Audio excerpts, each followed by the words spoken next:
Hey, this is Scott Osgood with XRAY FM in Portland, Oregon, and I'm joined with Bell's Atlas, all the way from the Bay Area, playing their first show at Treefort. I'm here with Sandra, Steve, Geneva, Doug, and Derek. Thank you all so much for making time to have a quick chat. Yeah. Thank you. Thanks for having us. To kick things off, I guess I already said this is your first time in Boise. What are the initial impressions of Boise? Is it living up to its Western fame? Is it the most up and coming city in the Pacific Northwest? What are the feels coming from the Bay Area, of course? I have to use the mic, yeah. Please. This is our second time in Boise. Oh, okay. First time at Treefort. First time at Treefort, yeah, we were here late 2018. But yeah, it's been really awesome. Boise, there's just like a lot of music lovers, and you can feel that, you know, people are just like absorbing all that is wonderful about music, you know, around, I guess, the world. That's a lot to say. I'm not sure how international it is, but yeah, it's been it's been beautiful. Like the audiences that we had, and then also the people, the audiences at shows that we went to, everyone's super receptive and present, and yeah, that's very telling for the city that you're in. Well, it's almost better that you guys have been here before. So you've been here to play a normal show. Mm-hmm. How does Boise transform when Treefort, hits the streets? I mean, the show we had in the fall, from what I remember, was the crowd was pretty great. Like I think they have like pretty great energy. For a city that's like fairly small, where you're playing for the first time, you don't necessarily expect that. I definitely I don't know. I feel like that translates pretty smoothly to what I've seen. There's just more people, at this. It's blown up. It's a larger scale. Yeah, and I guess this festival's been building over the past few years, so there's probably more and more people, I imagine, every year. But the crowds are great here, and they seem like they're into a wide range of music. There's I would say that a lot of the music that I've seen here is not necessarily just straight pop down the middle, commercially crazy, successful kind of music or whatever. There's just a wide range of different styles, and it's cool to see an audience that's just down, and moving and excited. Yeah. Totally. I feel like one of the things that Treefort does so well is they don't try to play the festival circuit game. They're not trying to get those AA list headliner acts, the Paul McCartneys, aforementioned, into Boise. They really want to empower artists, and they want to help artists get to that next level.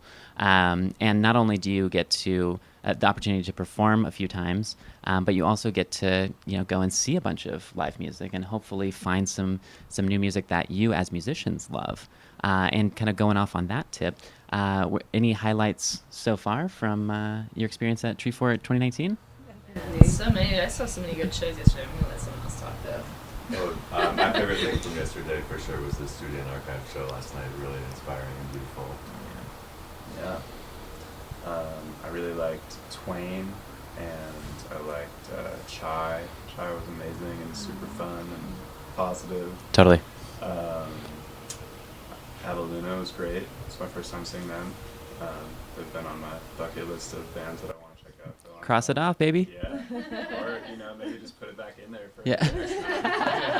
That's how I felt. 10 out of 10. Would recommend, would repeat. Yeah, would return. Definitely. Any highlights for you? Did Yeah. you steal them all? We got to see our label mates La Bamba play. Oh, yeah. That was amazing. They're So they're, good. they're really really good, and I think we've seen them, we played with them a little bit in the past, and they're always good. But this every time I see them, they get so much better too, which is amazing because they're already really great. It's super dialed in right now. Yeah. Yeah. I saw this band from Vancouver, Joe Past, play last night too, which was really awesome. We love Joe Past in Portland. Yeah, they're great. Are they in Portland now? No, they're from Vancouver, but I always feel like they're a Portland band because there's so much love for them in Portland. They're great. I saw them at this really small show in Oakland a while ago. And it was awesome. But then I just saw them yesterday, and it was really great too. Just super cool parts. Sounds kind of like if Nirvana was like a math rock band or something. A little bit. It's just pretty awesome. So, Totally. Anyway, yeah, that's for me. folks out there listening, looking for that Nirvana band that's a little bit more mouthy, check out Joe Past. Okay, but I'm mostly excited about talking about Bell's Atlas and what you guys are up to. And I know you guys have a new album coming out April 19th on Tender Loving Empire Records. It's entitled The Mystic. Let's just jump right in. I know you, Sandra, you said you had spoken a little bit about the lyrics. I'm curious about the composition and the musicality, because when watching your guys' live set, it's really hard for me as a viewer to focus on one component, because it seems like you guys are all constantly soloing. There's so much going on, and somehow it's cohesive, and somehow it gels and it sticks together, and it's very dynamic. It's very it can be challenging to a listener, but in the best, most playful way.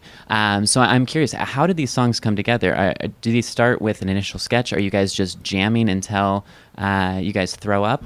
What was the process for the songs that became The Mystic? I'm gonna hand this off to someone else. I could sing part of it. Yeah, so all these started from some drum beats that Geneva had recorded on her phone. And she took, you were in New York, right, when we started writing, or like for part of the first part? You guys ran the first few. Yeah. She like left us this little goodie bag of amazing drum beats in the form of a folder on a desktop and or a hard drive, and we just kind of started messing around with those, like looping them and writing songs over them, and just piece by piece adding each of our voices, and then from there kind of like deconstructing, cutting things up, and arranging the songs. All the while, Geneva still in New York? No, that's okay. Just like maybe the first few weeks. First like couple weeks of writing. Then she came back and joined in the room, as far as like playing keyboard parts and playing, just like contributing arrangement ideas, and yeah. So was this all handled in-house? Do you guys have your own kind of practice space or studio space in which you've assembled this? Bedroom studio, Yeah. project studio. Sick. Yeah. It's the first album we've done like that, though. Or I guess we did part of the last EP like that. But it's the first time we've handled all the recording. And What were some benefits or challenges to keeping it in-house? I think it was nice to not feel like the pressure of time and money in relation to time, and feeling like we had time to explore a lot of options. Sure. Or take a second take? Yeah, exactly. Yeah. And this is the first time we've recorded as we were writing. Right? Very cool. Yeah, definitely. Rather than like, spending 12 hours and jamming till we vomit. Right. And then listening. Been there, done that, yeah. And decipher what's going on. Yeah, this was kind of more like right into the box and kind of like trying to see it from the outside the whole time, rather than from our instruments, and then translating that to the song.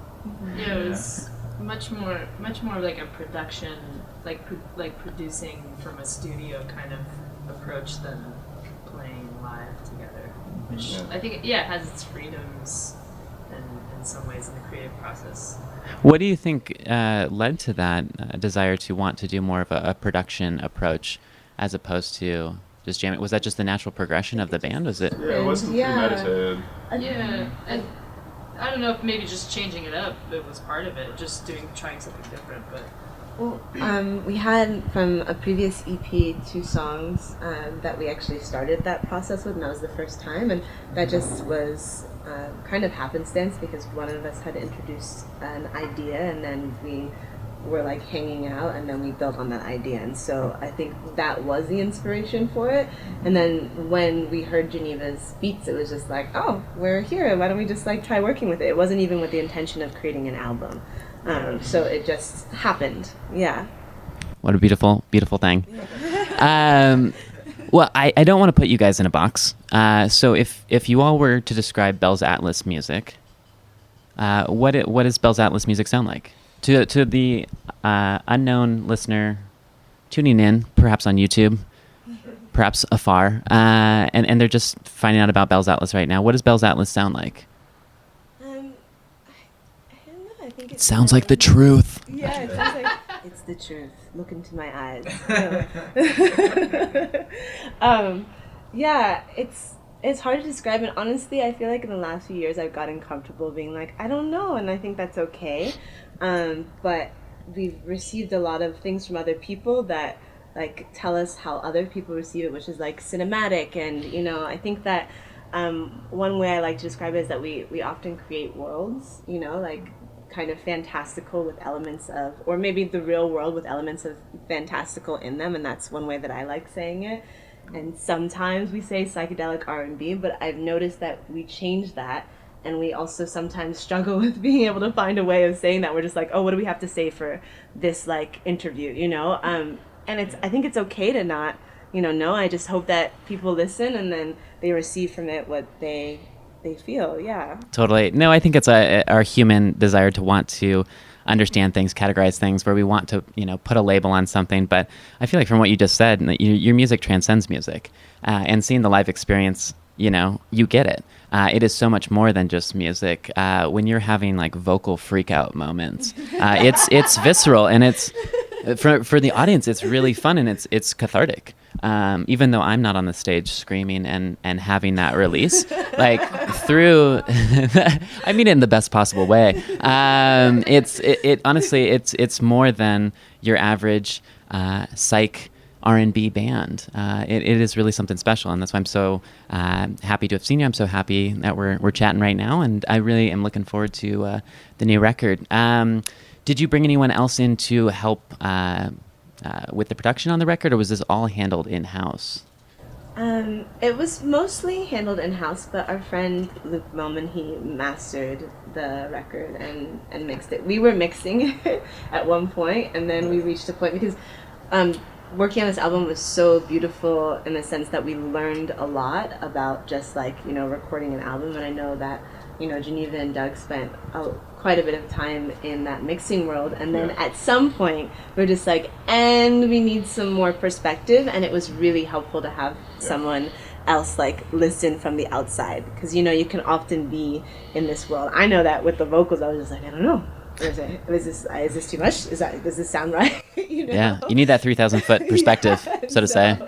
And so it was really nice to have someone else come in. Yeah. So bringing in Luke, was that the first time Luke had worked on a Bell's Atlas project, or is he an old homie? Yeah. Or? Oh wow. The first time, yeah. He's an old friend of Geneva's, though. He's an old friend of right? You guys go back to... Yeah. Oh yeah. No. Yeah, Luke, very talented, genius of a person, but he's a friend that lives in New York who I've known for like 15 years or so, and he has mixed and mastered many friends' albums over the years, and also writes and produces his own stuff. But he's he produces jazz albums and like runs the gamut of like many different styles, has like his own like pop group, and yeah, so I kind of thought, well, I mean, he's really good at like getting really strong, kind of stylized sounds depending on what the project is, and hit him up to see if he'd be down to help us out. But yeah. Very cool. Yeah. Do we have any surprise merch items, a la bars of soap, that accompany the EP? What a good idea. And to the folks who are just tuning in right now, what I am referring to, of course, is your EP that came out last fall, Salt and Soap. That. Oh, I think he's wanting to. The mastermind, please. I'm just in charge of the merch. I run the show. As far as the merch game goes, I'm like the Willy Loman of the band. As Sandra was saying, we have the name of the EP is Salt and Soap, and so we did something where we have these pretty awesome organic like bars of soap that we sell. We have 3 different kinds of soaps. You have black tea tree. Sell it. Great. This is good. Yeah. Just lavender. And lemongrass. And lemongrass. Yeah. And it comes with a download. But it's been fun to have like kind of an alternative like merch item for sale. Like some people do like lots of different pretty wild ideas, but the soap thing was really fun, and like people seem to like that, so it's cool. Totally. I think it's very inventive, and in a day and age when a lot of people are streaming, there's still people who do want to have the music. We're seeing less and less cars and computers that have CD drives in it. So the CD is getting kind of pushed to the sideline as well. Like, what can you do? I think that was a brilliant idea. You cooking up anything for the Mystic? Cooking, yeah, we're gonna be selling like barbecue and we're working on some ideas, but we're definitely gonna need to have records, tapes, and CDs, I think. And the tapes I'm excited about too, because actually I was at this meeting a bit ago. We were talking about like how the tape, like people are just buying tapes a lot now, and how that the actual like the tape substance is like starting to run out.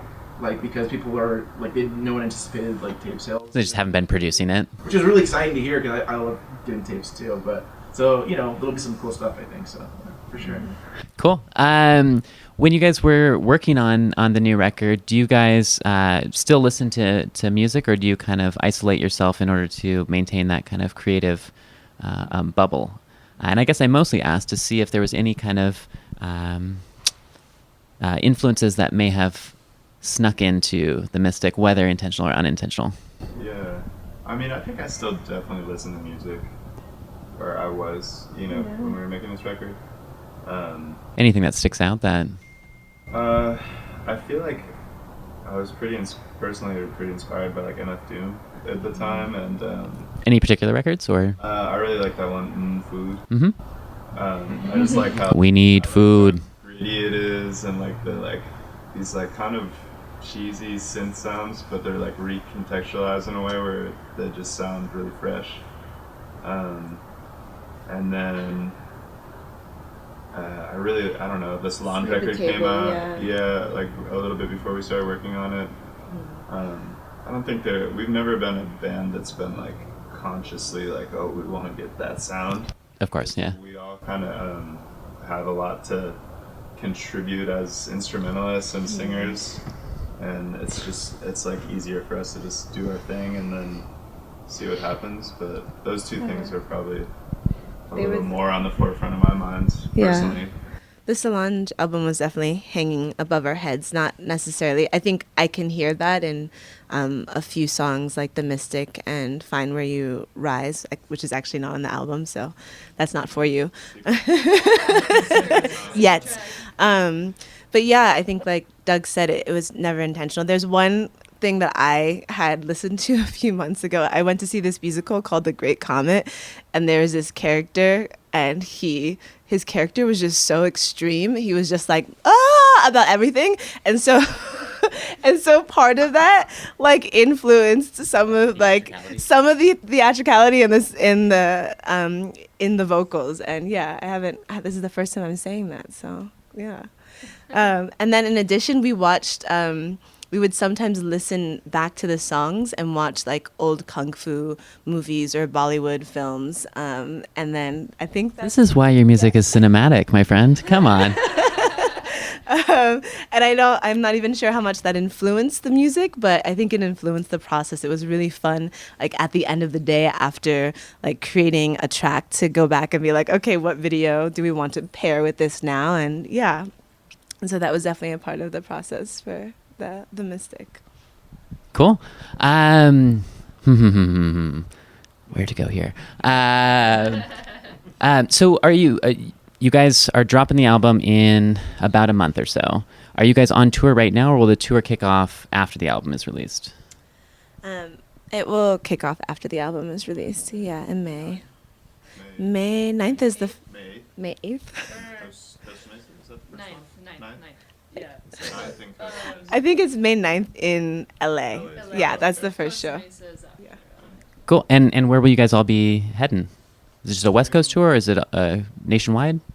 Like, what was it, 2 weeks West Yeah, Coast? we're doing like California, a few California dates, Costa Mesa, LA, our release show in the Bay, and then the next weekend we do Pacific Northwest.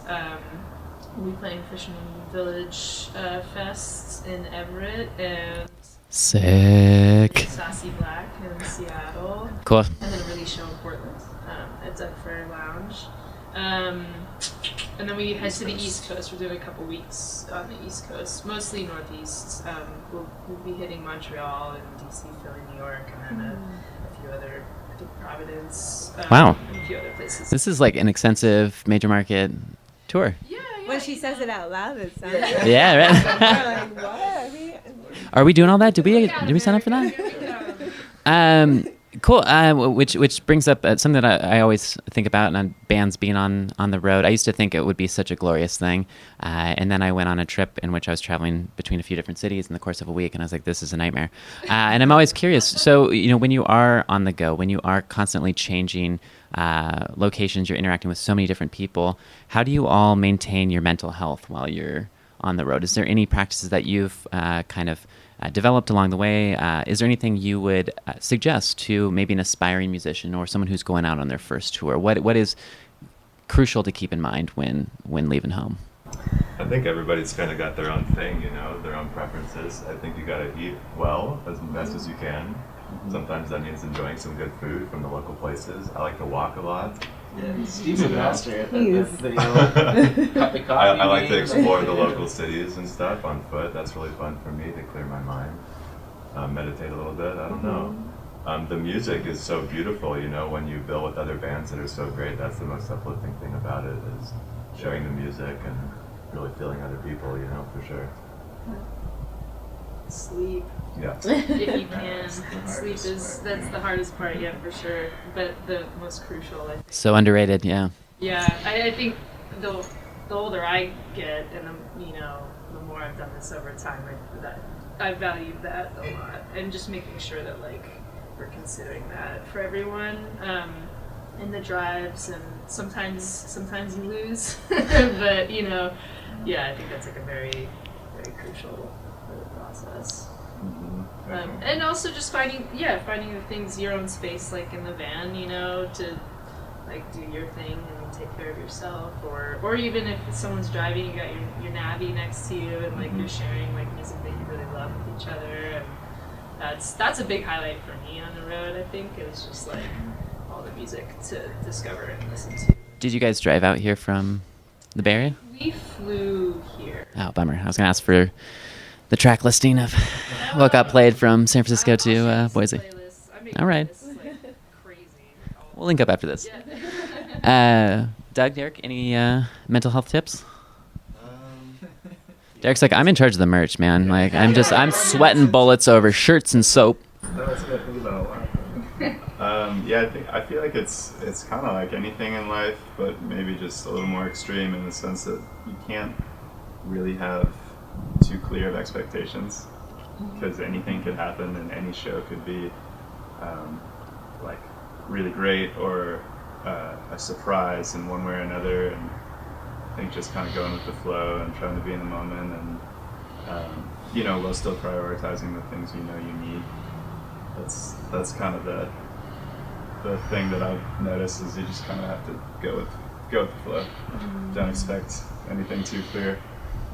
Yeah, go with the flow is good. It's hard though sometimes, because it's coming back to the sleep thing. It's it's always a balance of the sleep and then they call it FOMA, the fear of missing out thing. Of course, yeah. And They call it. sometimes it's the FOMA. I don't know who calls it, but FOMA. It's the phone. my students say FOMA a lot. Just balancing those two things, but I think I